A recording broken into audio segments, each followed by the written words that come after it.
Hey, everybody, and welcome to Cancer in the Room, the podcast. Now, the goal of our podcast is really quite simple. It's to highlight the inspiring stories of athletes, sports executives, and media personalities who have battled and beaten cancer. All of us on this podcast have cancer or continue to battle each day. Our spin is we all have to deal with cancer in the room, and yet we'll strive to push forward in a positive manner. Plus, we love talking sports. My name is Dave Jamieson, and he is Bryn Griffiths. Well, our guest on today's episode is hockey analyst, broadcaster, but most widely recognized as a former senior official in the National Hockey League. Now, during his career, he called, well, let me get these numbers right, 1,904 career games, 12 Stanley Cup Finals, 261 playoff games. He's pretty much done it all. And joining us in Cancer in the Room, the man, the myth, the hair, Kerry Fraser. How you doing, man? Bryn, I'm doing great, buddy. I'm on the right side of the ground, and this is such an honor to be able to talk to two fellow fighters in the world of cancer. Kerry, where we'd like to start is really kind of ground zero in, I call it a relationship with cancer, and maybe if you can even go before when you got the diagnosis. Was there any kind of a lead up for you? Like, can you go back to that time in your life when all of this entered the room, if you will? Oh, absolutely. Being the little man syndrome, chip on the shoulder, the tough guy, the jock, we just pushed through stuff. I mean, I did a whole game with a broken ankle in 82 when Paul Coffey hit me with a slap shot 5 minutes in, knocked the end off my fibula. I knew it was broken, but I kept the skate laced up and did the game, finished it up, and my foot blew up. I was out 7 weeks after that. You know, we just take that, and we're old school. All of us, because we're on the back nine here. We're old school guys that just fight through stuff. We don't recognize anything, any sort of weakness. If we back down, it's a show of personal weakness. And so I was getting symptoms that I just thought, oh, well, I'm getting a little older. My balance has always been great, guys. I could stand on one skate blade and give a lecture for 3 minutes on one skate. And all of a sudden, I was working with my son-in-law in the golf business and VIP hospitality, any major sporting event in the world they do. And so I'd get up from my desk, and all of a sudden I'd go, whoa, like, what the heck was that all about? A little off balance. Then I went, amazingly, invited to do a thing for St. Margaret's Cancer Research fundraiser in Toronto, the biggest outdoor ball hockey tournament that in existence, and it was at Woodbine Racetrack. I was auctioned off the night before for a team, and the captain said to me, "Kerry, do you want to coach or do you want to play?" I said, "Coach, are you crazy? I'm playing." And of course, I'm on the darker side, the older side of anybody else out in that little thing. It was 100 freaking degrees. And I go out for my first shift, and I'm battling a guy for the ball in the corner. I shoulder him off the ball. I chinked it off the cage. And now I'm running up the concrete or the tarmac, and I see my winger over there. I slide him one over. He one times it into the net. We score. I raise my arms, and then everything started to spin. I am going down, and I went, oh my God, I'm dehydrated. Again, denial. I'm dehydrated, and I got to get some water in me. It's too hot. Well, I had a lipoma, a fatty cell that I'd had for years, and all the trainers and doctors that I talked to, they just said, well, it's just a fatty cell. Make sure you keep track of your cholesterol. And it's okay, you can get it sucked out at some point. Well, I felt it starting to impinge on my bicep, and I wanted to get it taken out. So I'd seen a surgeon, and right after this ball hockey thing, and my pre-blood work for surgery, my GP called me and said, "We got a problem here. Your platelet count is over the freaking top. Got to get you into a specialist." So my wife called Fox Chase Cancer Clinic, and I bitched and moaned all the way over to Philadelphia, to North Philly, to go to this Fox Chase Cancer Clinic. I said, "Kathy, you're way over the top on this. I don't need to go to a cancer clinic. Just get me to a hematologist." Anyway, long story short, we get the blood test done, and he does some other tests. We do a spinal tap, and we go in for the consultation. And he said, Dr. Stefan Bartoff from Germany great guy. He said, well, we know what you have. He said, it's a blood cancer in the leukemia family. It's called essential thrombocythemia. We have no cure for it yet. And my wife breaks down and starts crying. And he said, but we can manage it. I said to him, Doc, you're the captain of my team. I want you to assemble a team of scorers, defensive people. I want a good goalie on this team. And I said, we're gonna deal with this. And I said to Kathy, listen, Kathy said we could manage it, like I'm trying to take her pain away. And then we had to tell the kids, and the same thing, I'm being the tough guy. Hey, listen, kids, it's no big deal. Somebody's lived 10 years with it to this point. I got at least 10 maybe. And so that's kind of the mindset. I got a call from Mark Messier right away when it was officially announced on the NHL network that I had this thing. And Mess called me and he said, hey, Kerry, listen, you never stop fighting. Keep fighting, buddy. Keep fighting. Bobby Orr phoned me. Same sort of thing. Every Christmas, Bobby Orr would call me, say, how you feeling? So you have this community of a network that are there to support you. And it just gives you that extra little lift. And I do the same thing when I hear somebody that has been sick. I'll talk to everybody and anybody that wants a little tip. One of the things, guys, that I found is, and I'm on 9 chemo pills a week since 2018.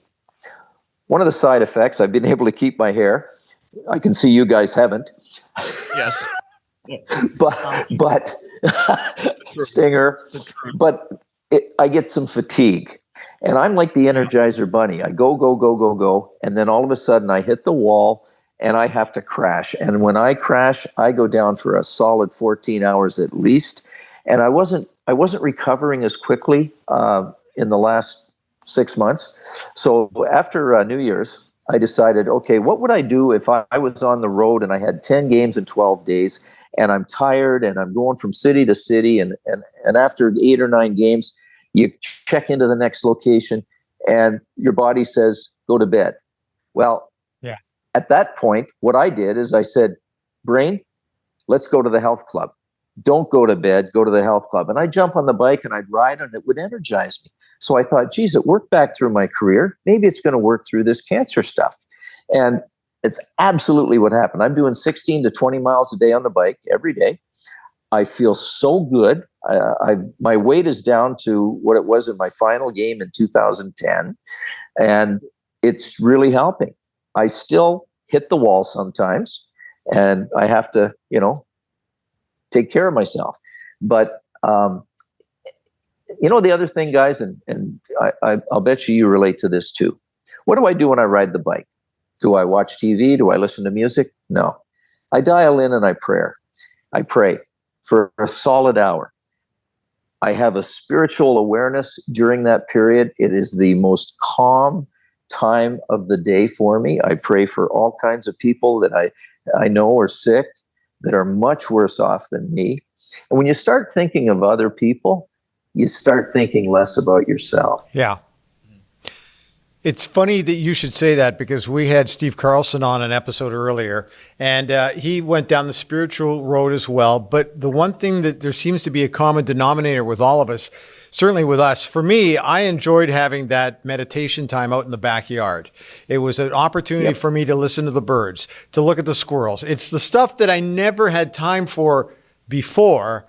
And then all of a sudden, it just made me see the world so different. Now, the other thing that Steve brought up that I want to get to with you is that we have caregivers in our lives, and that's families, that's doctors, that's these people who we always like to say in a hockey term would come over the wall for you when you're getting, beaten up a bit in the corner.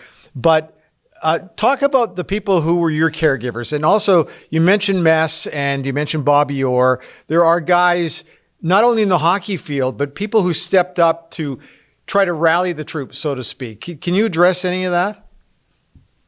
Well, for sure. My wife, Kathy, is absolutely my best friend in life, has been since we've been married. We have 7 children and 13 grandchildren. She is an incredible soul. And she is not only with me, but with our children, our grandchildren, and anybody that needs help. She's out there, and she steps up big time. I call her Dr. Google. She goes to Google and she's looking up all this stuff. When I had chemically induced hepatitis in 87, I guess it was, from a medication that I had an allergic reaction to for a sinus infection, I missed 6 months of that season. And Kath was making me all kinds of concoctions to help rejuvenate the liver. And I mean, it tasted like garbage, but I just kept drinking it because I trusted her. And she is that caregiver that is always there for me. The same thing with our children. We really have a wonderful family. And so when you look at things, we talk about God first, family second, and then ourselves somewhere way down the line. And that's kind of where we're at with this. I was plugged into an MPN network in Canada. And there was a lady, Cheryl Petrick from Edmonton. Her husband had exactly the same thing I had. He subsequently passed a couple, 3 years ago. But she right away connected with me and shared with me information that I didn't know about. Even though I'd talked to the doctor, and people that live the journey, they can oftentimes give you more information that's pertinent to you. I represented the MPN Foundation. We did 4 mountain hikes recently, this last summer, where we raised over $100,000 for cancer research for the MPN specific, because there is no cure. And in getting together with these fellow cancer patients, MPN patients, have the same thing as you have, I have. And sitting around the room in our break sort of the ice initial meeting, we shared things about our symptoms. And I learned so much, guys. It was incredible. Like my hands, sometimes they feel like they're on fire. Same thing with my feet. And I thought, wow, what this is, I fought a lot as a player, and I've had, all kinds of things with my hands, broken knuckles and hit with pucks. And I thought, well, it's just a result of that. No, it's a result of what the cancer that I have, and it's a symptom of it. And my feet, I was getting gout. We had a scientist that's been in the MPN Foundation for like 30, 40 years doing research. He said, you've got gout because you have MPN. It goes with it. And he said, I always put my patients on a gout medicine. So all of these kinds of things, when we're sitting around sharing our story, and we support one another. So on the hike, we did a 13.5-mile hike in Denver at 13,000 feet. It was not for the faint of heart. And I got to tell you, it was tough. So when I did the 98 Olympics in Nagano, Japan, the first time they allowed the officials and players to come over, I bought a pair of hiking boots. I only wore them 2 times over in Nagano. I had them stored, and I thought, well, I got a hike. I'll put on these hiking boots. I went 1.5 miles on this 13.5-mile hike at 13,000 feet, and my soles fell off. They were dry rotted. So we had a guide on the thing, and I said, "Hey, buddy," I said, "have you got any hockey tape or duct tape in your bag?" He said, "Yeah, I got duct tape." I said, "Well, you got to tape these soles back on because I got to finish this hike." And sure enough, we put the duct tape on both feet, taped up the boots, and away I went. There's no quit, and that's kind of the message. There's no quit here for us, guys. You fight, you fight, you fight. Just like Mess said, you do whatever is necessary and stay positive. Positive is the way that we can feel good, and we can do our best, not only for ourselves, but for those around us. Kerry, I hope I've got this quote right from you, but I loved it. As soon as I saw it, I went, this is the product of someone who is fighting cancer, but living with it in a way, and you just exude positivity. I want to live with it. I don't want to die from it. Do I have that largely correct? That's your mantra? That's exactly. Absolutely. And I said that to the doctor right off the bat, with Kathy, with the tissues wiping her tears away. I said, Doc, I want to die with this and not because of it. I want to die with it and not because of it. And he said, that's the objective. Now let's go back just a step here. So you're at this event at Woodbine. How long ago was that? Oh gosh, that was in 2000, early summer of 18. So you're done. You're done officiating. Now this is going to sound weird. Do you think you're in better shape now in some ways than you were when you officiated? Because the one thing you talked about, the stuff you've been doing lately. This is the kind of stuff where sometimes people they think they could do it, but probably they couldn't. But there seems to be a strength that comes with this. I don't know. Do you find that at all, or am I imagining that? No, you're not imagining it, but Carly will tell you, Jack will tell you the same thing. When I talked to, and I started riding the bike, and I talked to my hematologist, I said, my heart rate is, and I manage my heart rate big time. I have the watch on, and I make sure that my heart stays at a certain thing. I used to train at 165 to 170 beats a minute. I'd hold it for a good 45 minutes to 50 minutes at that rate. And so I started riding the bike, and I thought, well, I'm just going to pick up where I left off. And I was over 160 beats a minute. And I'm 71 years old on May 30th, guys. And so in 2018, the doc said, yeah, you know what? If your body's used to that, it's okay, I guess. But you really don't need to. You're not training for, the Stanley Cup Finals anymore. He said, maybe just keep it a little more moderate. So I keep it around 150 to, I max out at 153 or 4. And if it gets any higher, I just kind of back it down a little bit. But I go for a full hour. But I do keep a close watch. Am I in better shape now than I was? No, for sure not. Because when I was, one referee on the ice, I was skating 6 to 8 miles a game, chasing the play. I didn't like to blow the whistle. I wanted the play to keep moving. So my objective was, the best friend of a referee is a moving puck. I would force the players to keep the puck moving, and especially at the start of a game, guys, because if I got 3 minutes of a sustained run, all of the players would get into the game. Everybody's, first, second, third liners, they're all in. They're playing 35, 40-second shifts. Everybody's going to take a shift. They're going to take their checks. They're going to give their checks. Once the play stops, that's when all the crap starts to happen, right? You get scrums, you get fights. So I would want it to go for a good 3 minutes. And I'm chasing the play end to end. I didn't go off at 35, 40-second shifts.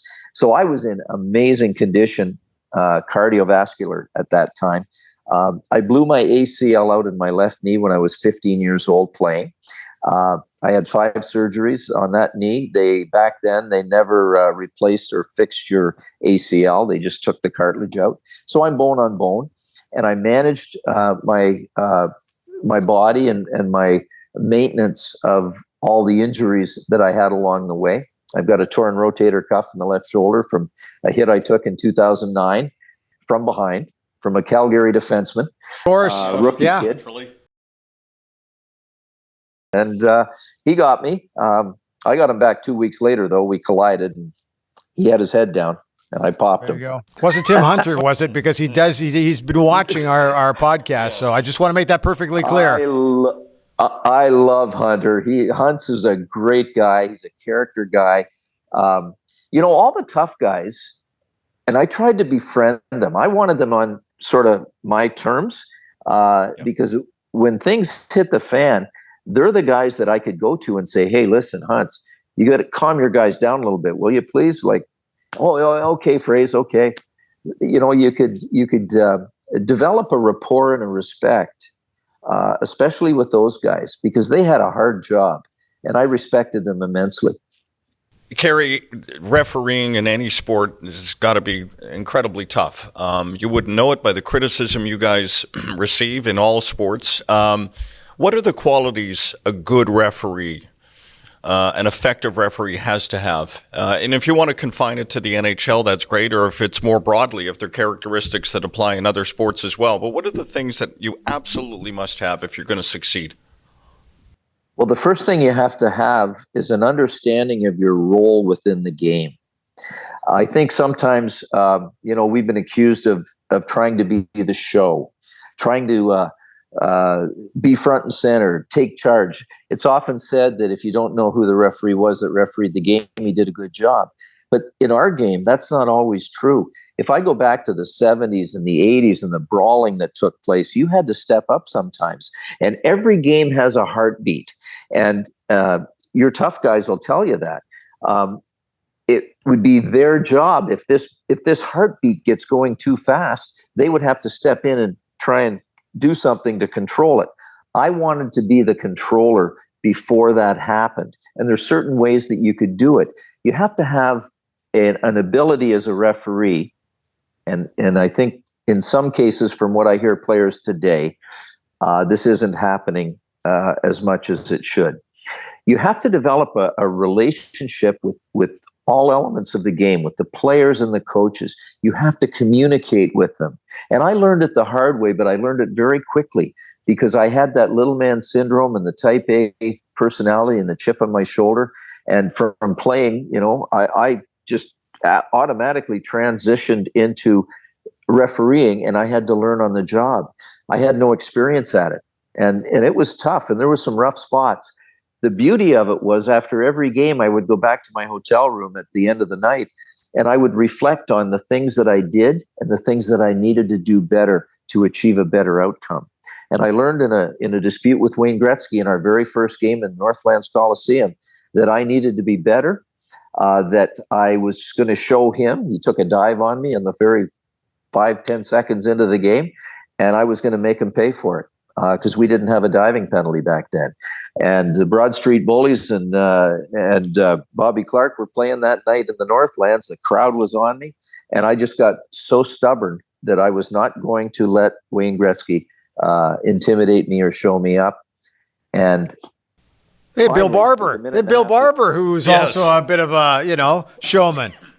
Absolutely, but he got a free rein that night because it was all Gretz. And I got into this, confrontation that never should have happened. And at the end of the night, with a minute and a half left and not calling a penalty on the kid, Pelly Lindbergh caught the puck with a minute and a half left. I stopped the play. The Flyers are up by 1 goal. And behind the net, Wayne in his office jumped in the air. He threw his hands out one way, feet out the other way. He did a belly flop on the ice. Bobby Clark skated over to him with no teeth and said, "Get up, Gretzky, you blank baby." I went over and I said, "Wayne, what are you doing?" I said, "There wasn't a guy within 15 feet of you." He said, "You wouldn't have called it anyway. You haven't called a blank thing all night." I said, "You're right. I'm going to start right now. You got 2 for unsportsmanlike conduct." He said, "Thanks. It's about blank time you called something," and he stormed off the ice. Now, the Flyers won that game, and I went back to my hotel room after, and I started to reflect on what I should have done better. And it hit me like a board between the eyes. I compromised my integrity, the rules, the game I loved, and the employer that I worked for. And I apologized to Wayne the next time I saw him, but I had to figure out what it was about me that caused me to react like that. And I did. Right. I apologized to Wayne. I said, my bad. And please, in the future, if you're fouled, I'll call the penalty. Stay on your feet. We developed an amazing relationship. Well, and you talked about the fact that you played, but you obviously and clearly moved into the officiating category. Did you have a mentor who was an official, or did you always have a mentor growing up that was a player? Like, how did you determine which direction you were going to go here? Well, I was a good little player. I was the captain of the Sarnia team in the Junior A League, and I was undrafted. I had a bunch of U.S. scholarship offers to D1 schools. I didn't go that route. I could have played in the minor pro leagues, and a friend, my dad played in the IHL years ago in the original 6 teams. He was a goon. He was a boxer. I played 3 years of AAA midget for him. We won all Ontario championships. 5 guys on that team went off and played in the NHL. My line mate, Wayne Merrick, won 4 cups with the New York Islanders. Bob Neely, Big Bob Neely, first draft pick of the Toronto Maple Leafs on defense. He was on that team. I never thought about officiating. I did a little bit with my dad just to get some extra skating in industrial leagues to make some money as a kid playing. But then when I was at that crossroads, what am I going to do now at 19 years of age, just turned 20, finished junior, and Ted Garvin, who played pro with my dad, was coaching in the IHL and went on to coach the Detroit Red Wings. He said, Kerry, listen, you're a good little player. You play big, you play tough, but you're not going to make it to the NHL. You can play in our league and you can probably play in the American League, but you're going to get hurt. Why don't you get into officiating? And the light went on, and he handed me a brochure to a referee school. I paid $250 at 1972. I went in September, late September, to the camp. It was 5 days.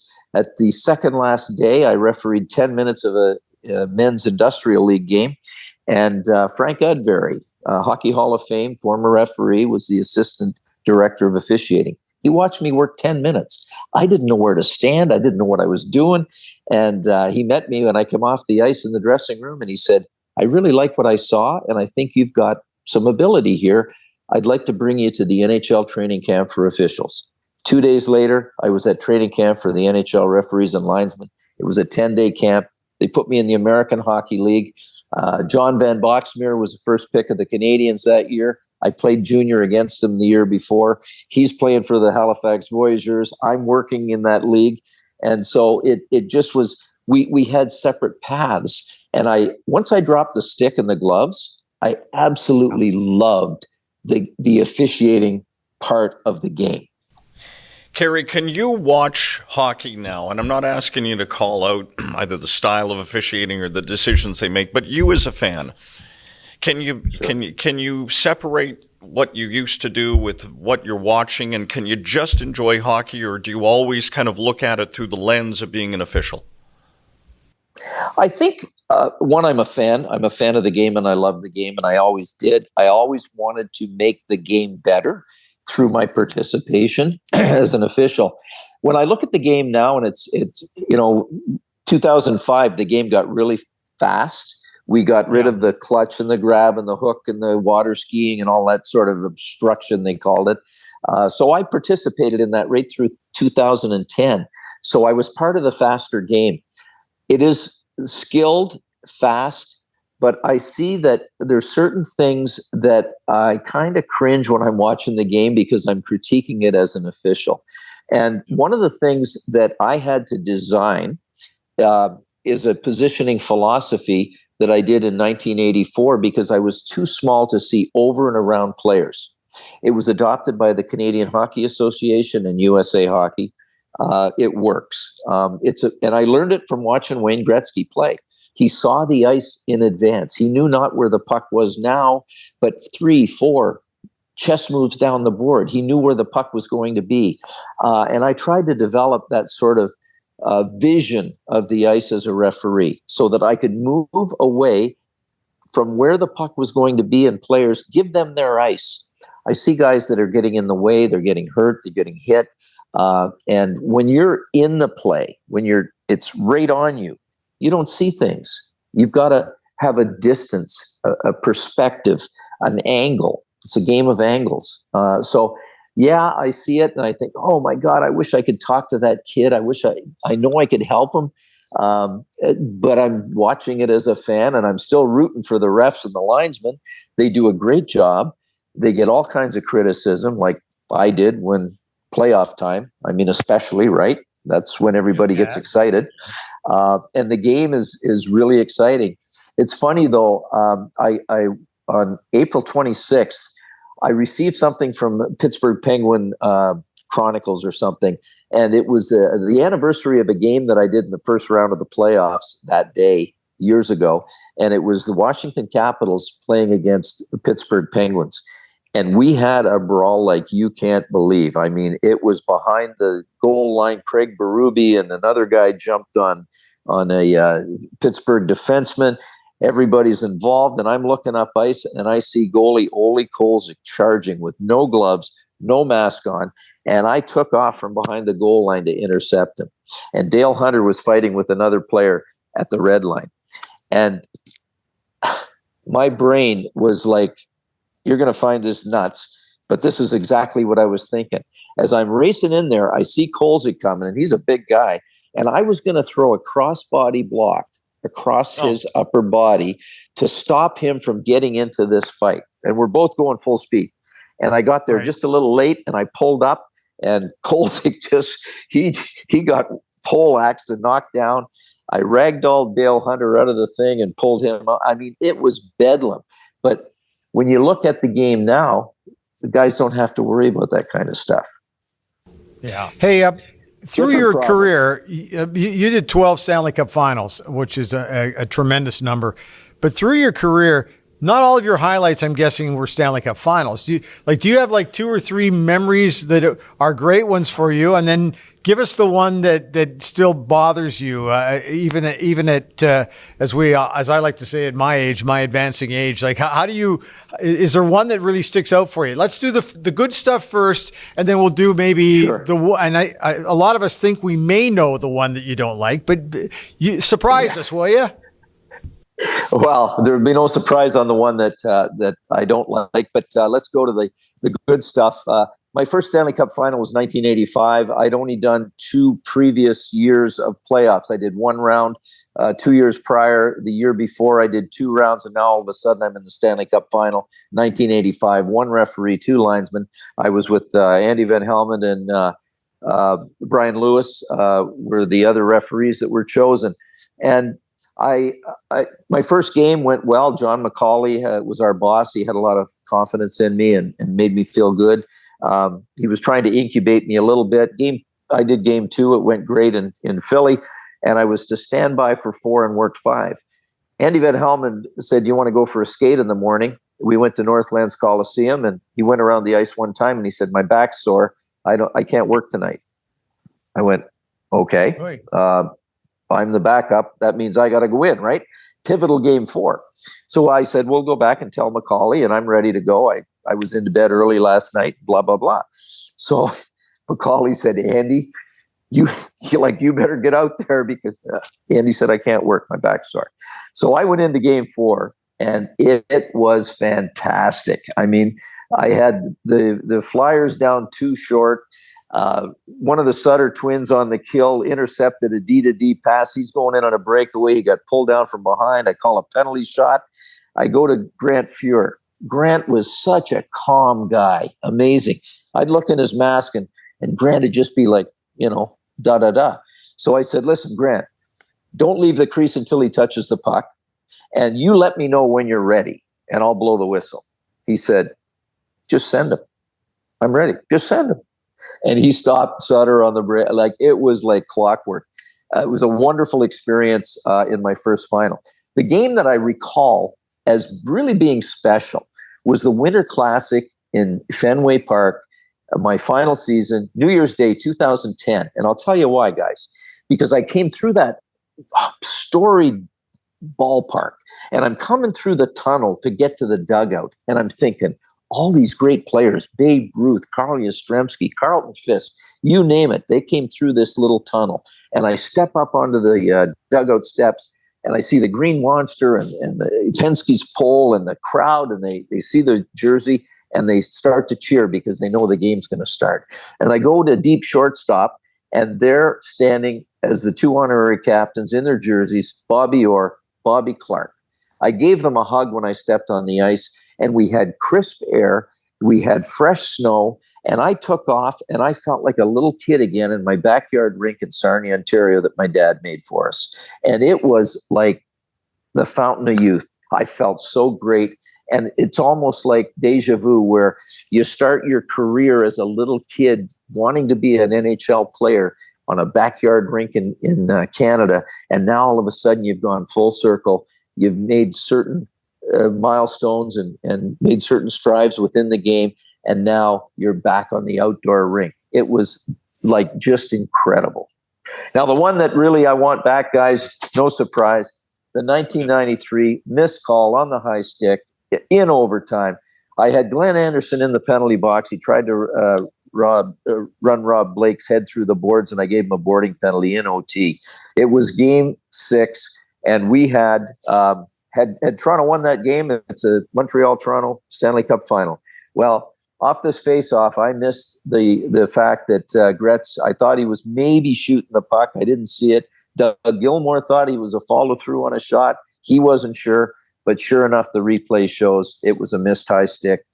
That's the one I would like back. I have to ask you, and we've done it with a couple of guests, there's a player that you have to watch. If you know they're playing, you will stop what you're doing to find that game on TV because you like what they're doing so much. Who is that?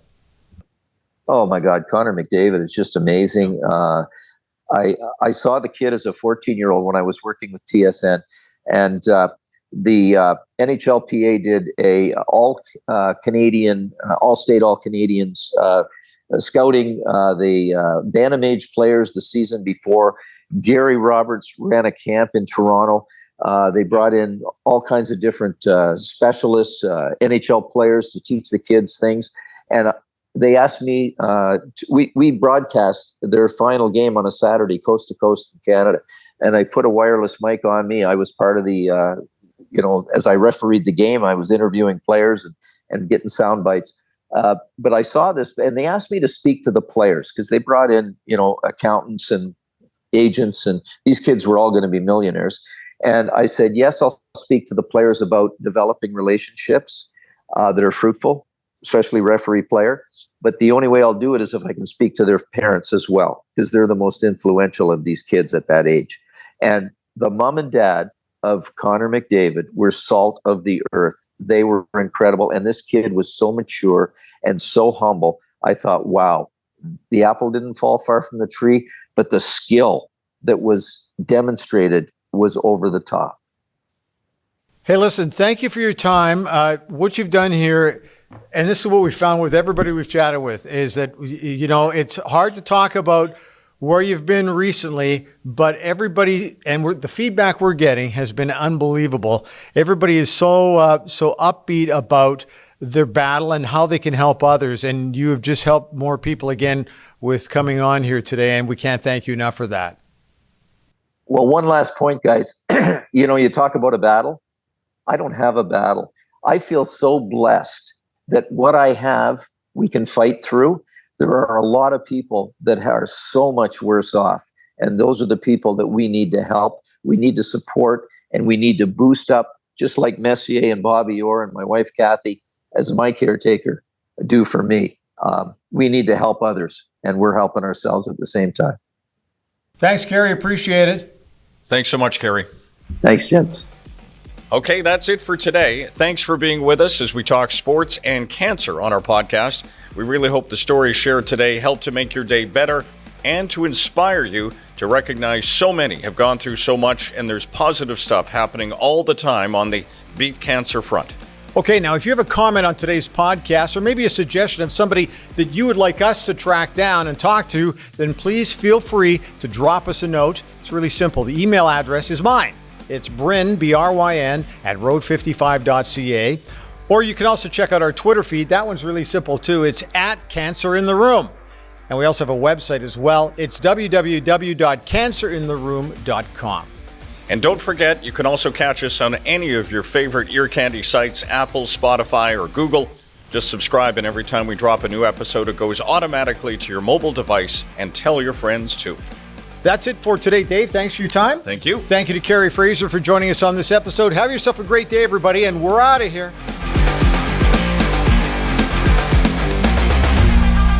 This series is proudly produced by the team at Road 55. Road 55 creates content that connects. For more information, check our website, www.road55.ca.